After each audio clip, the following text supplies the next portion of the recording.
ಈಗ ಸುಪ್ರೀಂ ಕೋರ್ಟಲ್ಲಿ ಈ ಪ್ರಕರಣ ಇತ್ತು.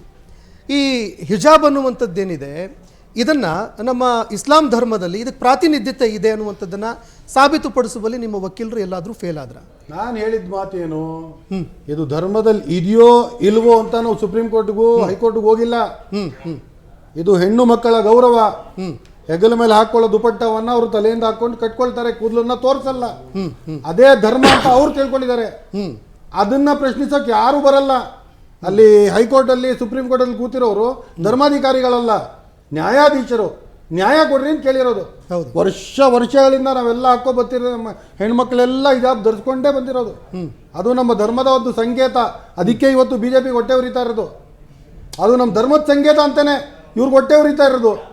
ಅದಿಲ್ಲ generally modesty of the women ಅಂದ್ರೆ ಏನು ಕೇರೆ ಮಾಡ್ತಿರಲ್ಲ. ನಾನು ಹೇಳ್ತಿರೋದು, ನಾವು ಸುಪ್ರೀಂ ಕೋರ್ಟ್ ಬರೋ ಹೋಗಿರೋದು ಯಾಕೆ? ನಾವು ಸುಪ್ರೀಂ ಕೋರ್ಟಲ್ಲಿ ಕೇಳ್ತಿರೋದೇನು, ಅವಕಾಶ ಮಾಡಿಕೊಡ್ರಿ ಹಿಜಾಬ್ಗೆ ಅಂತ. ಒಳ್ಳೆ ವರ್ಡಿಕ್ಟ್ ಕೊಟ್ರಲ್ಲ ಸುಧಾಂಶು ಧುಲಿಯಾ ಅವರು.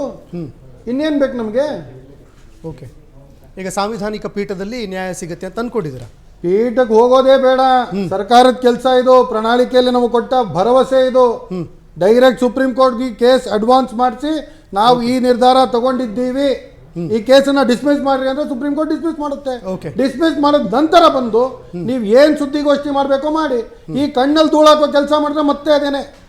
ದಾವಣಗೆರೆಯ ಉಪಚುನಾವಣೆಯ ನಂತರ ಅಲ್ಲಿನ ಗೌರವಾನ್ವಿತ ಒಗ್ಗಟ್ಟಿನಿಂದ ಕಾಂಗ್ರೆಸ್ ಸರ್ಕಾರಕ್ಕೆ, ಕಾಂಗ್ರೆಸ್ ಪಕ್ಷಕ್ಕೆ ಕಲಿಸಿರುವ ಪಾಠದ ಪರಿಣಾಮ ಇವತ್ತು ಈ ಹಿಜಾಬ್ ಅನ್ನ ಮುಸಲ್ಮಾನರಿಗೆ ಕೊಡಲಾಗಿದೆ.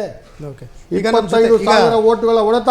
ಓಕೆ, ನಮ್ಮ ಜೊತೆ ಈ ಚರ್ಚೆಯಲ್ಲಿ ಕಾಂಗ್ರೆಸ್ನ ವಕ್ತಾರರಾಗಿರುವಂತಹ ಪುಷ್ಪಾ ಅಮರನಾಥ್ ರೆಡ್ಡಿ ಮೇಡಮ್ ಅವರು ಕೂಡ ಜಾಯ್ನ್ ಆಗ್ತಾ ಇದ್ದಾರೆ. ಮೇಡಮ್, ಓಕೆ ಮೇಡಮ್, ನಿಮಗೂ ಕೂಡ ಸ್ವಾಗತ. ನೋಡಿ ಮೇಡಮ್, ಈಗ ಒಂದು ಸೋಷಿಯಲ್ ಮೀಡಿಯಾದಲ್ಲಿ ನಾನು ತುಂಬ ನೋಡ್ತಾ ಇದ್ದೀನಿ, ಒಂದು ತಿಂಗಳಿಗೆ ಜನಿವಾರ ಕತ್ತರಿಸಿರೋ ವಿಚಾರಕ್ಕೆ ಸಂಬಂಧಪಟ್ಟಂತೆ ಕಾಂಗ್ರೆಸ್ಸಿಗೆ ತುಂಬ ನೋವಾಗಿಬಿಡುತ್ತೆ.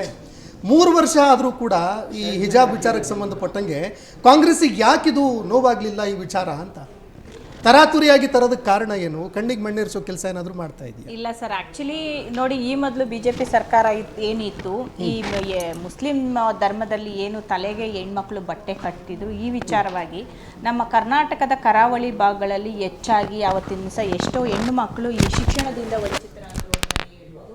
ಯಾಕಂದರೆ ಅದನ್ನು ದೊಡ್ಡ ಮಟ್ಟದಲ್ಲಿ ಬೊಮ್ಮಾಯಿ ಸರ್ಕಾರದಲ್ಲಿ ರಾಜ್ಯದಲ್ಲಿ ಸಾಕಷ್ಟು ಗಲಾಟೆಗಳಾಯಿತು. ಅದರ ಬಗ್ಗೆ ಅಂದರೆ ಧರ್ಮ ರಾಜಕಾರಣವನ್ನು ಹೆಚ್ಚಾಗಿ ಮಾಡೋದು. ಯಾಕೆ ತಡ ಆಯಿತು ಅಂದರೆ ನೋಡಿ, ಈಗ ನಮ್ಮ ಹೈಕೋರ್ಟು ಹಿಜಾಬ್ ಧರಿಸೋದಕ್ಕೆ ಒಂದು ಇದನ್ನ ಅನುಮತಿಯನ್ನು ಕೊಡಲ್ಲ. ಅವಾಗ ಅವರು ಸುಪ್ರೀಂ ಕೋರ್ಟ್ಗೆ ಹೋಗ್ತಾರೆ. ಇನ್ನು ಸುಪ್ರೀಂ ಕೋರ್ಟಲ್ಲಿ ಕೇಸ್ ನಡೀತಿದೆ, ಇನ್ನೂ ಅದರದ್ದು ಏನು ತೀರ್ಮಾನ ಅಂತ ಬಂದಿರಲ್ಲ.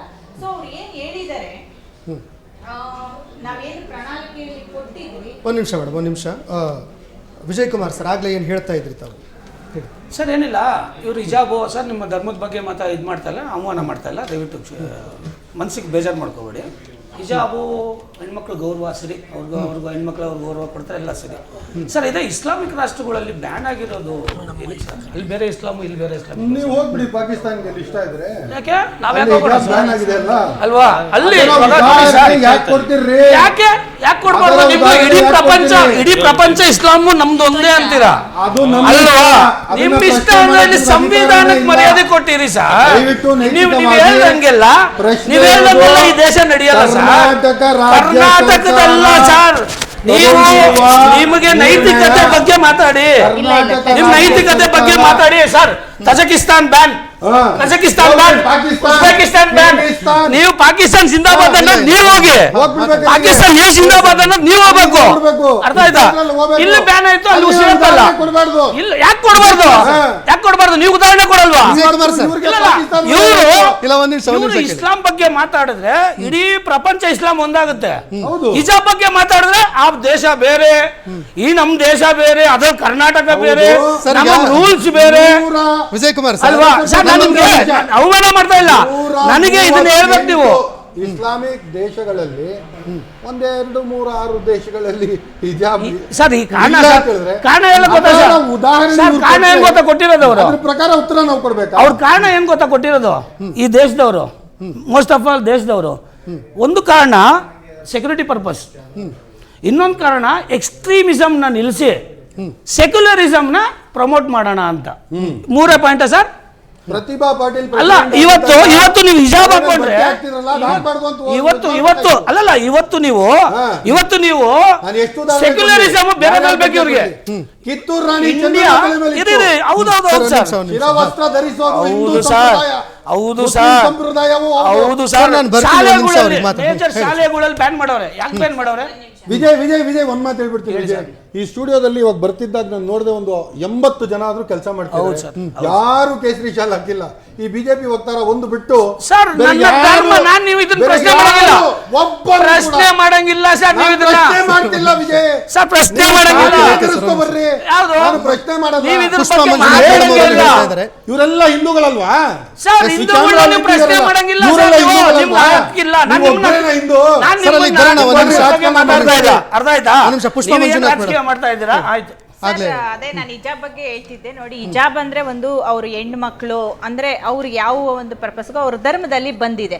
ಈಗ ನಮ್ಮ ಧರ್ಮದಲ್ಲಿ ಇವಾಗ ನಾರ್ತ್ ಕರ್ನಾಟಕಕ್ಕೆ ಹೋದ್ರೆ ಪ್ರತಿ ಹೆಂಗಸು ಸಹ ತಲೆ ಮೇಲೆ ಬಟ್ಟೆ ಹಾಕೋತಾರೆ. ಈವನ್ ಮೊದಲ ಕಾಲದಲ್ಲಿ ಗಂಡನ ಮನೆಯಲ್ಲಿ ಇವಾಗ ಹೆಣ್ಣು ಗಂಡು ಸಮಾನತೆ ಇರ್ಬೋದು. ಒಂದಷ್ಟು ವರ್ಷಗಳ ಹಿಂದೆ ಹೋದ್ರೆ ನಮ್ಮ ಅಜ್ಜಿ ಅಂದ್ರು ಸಹ ಗಂಡ ಮನೆಗೆ ಬಂದಾಗ ಊಟ ಯಾರಿಗಾದ್ರೂ ಮನೆಗೆ ಬಂದಿದ್ದ ಅತಿಥಿಗಳಿಗೆ ಬಡಿಸ್ಬೇಕಂದ್ರೂ ಸಹ ತಲೆ ಮೇಲೆ ಬಟ್ಟೆ ಹಾಕೊಂಡೆ ಬಡಿಸ್ತಾ ಇದ್ದಿದ್ದನ್ನ ನಾವು ನೋಡಿದೀವಿ. ಅಂದ್ರೆ ಅದು ಒಂದು ಗೌರವ ಸೂಚಕವಾಗಿ ನಮ್ಮ ಹಿಂದೂಗಳಲ್ಲಿ ಬಳಸ್ತಾ ಇದ್ರು, ಅಥವಾ ಹೆಣ್ಣಿಗೆ ಒಂದು ತನ್ನ ಒಂದು ಇದನ್ನ ಕಾಪಾಡ್ಕೊಳ್ಳೋಕೆ ಬಳಸ್ತಿದ್ರು. ಆದ್ರೆ ಅವರ ಧರ್ಮದಲ್ಲಿ ಒಂದು ಹೆಣ್ಣನ್ನ ಒಂದು ಪ್ರೊಟೆಕ್ಟಿವ್ ರೀತಿಯಲ್ಲಿ ನೋಡೋದಕ್ಕೂ ಅಥವಾ ಹೆಣ್ಣಿಗೆ ಯಾವುದೋ ಒಂದು ರೀತಿಯಲ್ಲಿ ಭದ್ರತೆಯ ರೀತಿಯಲ್ಲಿ ಆ ಬಟ್ಟೆಯನ್ನ ತಲೆ ಕಟ್ಕೋತಾರೆ. ಹಂಗ್ ನೋಡಕಾದ್ರೆ ಇವಾಗ ಗಾಡಿ ಓಡಿಸೋ ನಮ್ಮ ಹಿಂದೂ ಹೆಣ್ಮಕ್ಳು ಎಲ್ರೂ ತಲೆಗೆ ಬಟ್ಟೆ ಕಟ್ಕೋತಾರೆ. ಏನಕ್ಕೆ ಕಟ್ಕೋತಾರೆ? ಪ್ರೊಟೆಕ್ಟಿವ್ ಆಗಿ, ಸ್ಕಿನ್ ಅಲರ್ಜಿ ಆಗಬಾರ್ದು ಅಂತನೋ, ಸನ್ ಡಸ್ಟ್ ಅಲರ್ಜಿ ಆಗಬಾರ್ದು ಅಂತ ಒಂದು ಪ್ರೊಟೆಕ್ಟಿವ್ ಅಂತ ಅನ್ಸುತ್ತೆ. ಅದರಲ್ಲಿ ಏನು ದೊಡ್ಡದಾಗಿ ಬಿಜೆಪಿ ಅವ್ರು ಹೇಳಿದಷ್ಟು ದೊಡ್ಡ ರಾಜಕಾರಣ ಮಾಡಬೇಕು ಅಂತೇನಿಲ್ಲ. ನೀವು ಅದೇ ಹಿಜಾಬ್ ಕಲರ್ ಒಂದು ಚೇಂಜ್ ಮಾಡಿದ್ರೆ ಅದನ್ನೇ ನಮ್ಮ ಹೆಣ್ಮಕ್ಳು ಇವಾಗ ಗಾಡಿ ಓಡಿಸೋರು ಬನ್ನಿ, ನಾನು ರೋಡಲ್ಲಿ ಇವಾಗ 10 ಜನ ತೋರಿಸ್ತೀನಿ ನಿಮ್ಗೆ, 10 ಜನ ಇರ್ತಾರೆ. ಸೊ ಒಂದ್ ನಿಮಿಷ ಸರ್, ಸಿಖ್ ಧರ್ಮದಲ್ಲಿ ತಲೆ ಮೇಲೆ ಪೇಟ ರೀತಿಯಲ್ಲಿ ಕಟ್ಕೊತಾರೆ. ನಮ್ಮದೇ ಇನ್ನು ರಾಜಸ್ಥಾನಕ್ಕೆ ಹೋದ್ರೆ ಪೇಟ ರೀತಿಯಲ್ಲಿ ಹಾಕೊಂತಾರೆ. ಸಾಕಷ್ಟು ರೀತಿಗಳಲ್ಲಿ ನೆಕ್ಸ್ಟ್ ಚರ್ಚೆ ಮಾಡೋಣ. ಒಂದ್ ನಿಮಿಷ ಇವಾಗಲೇ ಯಾಕೆ ಬಂತು? ಯಡಿಯೂರಪ್ಪನವರು ಸರ್, ಒಂದ್ ನಿಮಿಷ